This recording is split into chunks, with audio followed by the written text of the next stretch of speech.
B, you're gonna be okay. Breathe deep. Count to 10.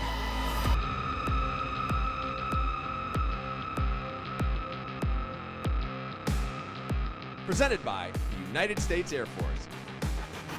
All right, we just got out of the PAX East 2024 Cyberpunk 2077 panel. I am here with two of the developers of the game. Guys, thank you so much for your time. Please introduce yourselves. Thank you so much for having us. I'm Kacper Niepokólczycki and I'm Environment Art Director at Project Oran.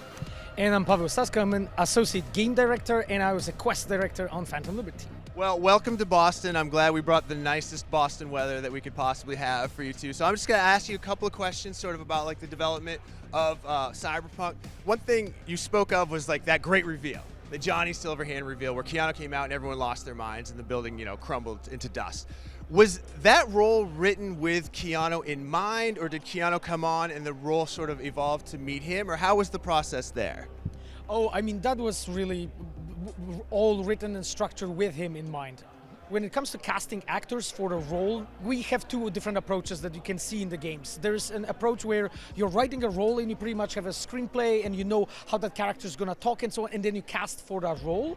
Or another approach when you actually pick the actor first. And it's interesting because in case of Keanu, we had a role first, but we were looking for a perfect fit and he agreed to work with us. And then from that point on, we've been all writing for him. In case of Idris Elba, it was actually slightly different because he was actually very early in the process. We knew that we were writing for him, so that creates just a different possibility. So those are like two different approaches we work with. So we're at PAX East, huge fan celebration, cosplay everywhere you look.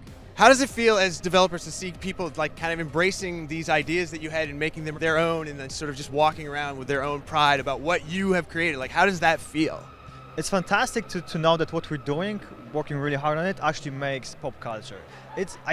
I never thought I'm going to be part of that, and it's just so humbling but so exciting. So thank you so much everyone for doing that, but it's just fantastic and amazing. I don't know what to say. It is just amazing. Yeah, I mean, me myself, I normally just go over that and just hunt for the cosplays from our games so that I have the pictures with them. So that's what I do. So, but we just really love when fans the way do that they are treating this in such respect, like the source material for them is so important. They're doing such a great job. Love you guys. It's just fantastic. Years ago, when I was just a freelancer, I was actually at a CD Projekt Red panel here about the Witcher 3 development process. And one of the things that was mentioned almost offhand was there was a concept where Geralt was going to like be able to ice skate around. Is there anything like that that kind of was close to making it into Cyberpunk that did not make it, or any kind of crazy concepts that you could share with us? I mean, so I can just throw a line of explanation. That was a concept for Siri.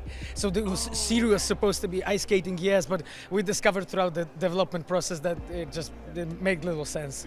Though, when it comes to Cyberpunk, is there something that we had and... I feel like exactly, it's always a iterative process. You need to figure out what works, what doesn't work. Like I think one of the biggest one was the idea that at some point we said we're going to go first person, right? And people were like super, oh my god, what's happening in there? Because we had a lot of ideas, we had a lot of prototypes internally, how third person or third person going to work with. And we just figured that with this game, to put the immersion to be really, really up there, we just went with first person. Very brave move for some people seeing this from the outside, but in my opinion, still totally worth it. But yeah, it's really hard for us to say specifically what was that, because we had so many ideas that we checked and didn't work, that was just, was not in the game. And it's always like that for creative process. You just check something works, something doesn't work, and you just filter out those ideas. Well, I just wanted to say I have two kids. They're not kids. One of them's 20, one of them's almost 16. They both agree that Cyberpunk is not only their favorite game, but the best game of all time. So in my household, you guys are very highly regarded. So thank you for that.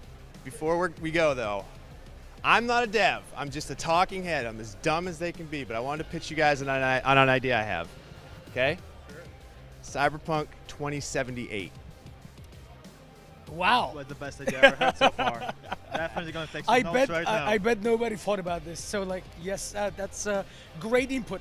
Great input. I think you should think about changing your industry right now. Oh, wow, well, you flatter me. But guys, thank you so much. I really appreciate you talking to us and taking the time, and I will let you guys get on with the rest of your day. These are the Cyberpunk developers that you saw here at PAX East 2024. It was an awesome panel. I'm super stoked on it, and I had an awesome time. Thank you guys both so much. Really appreciate it.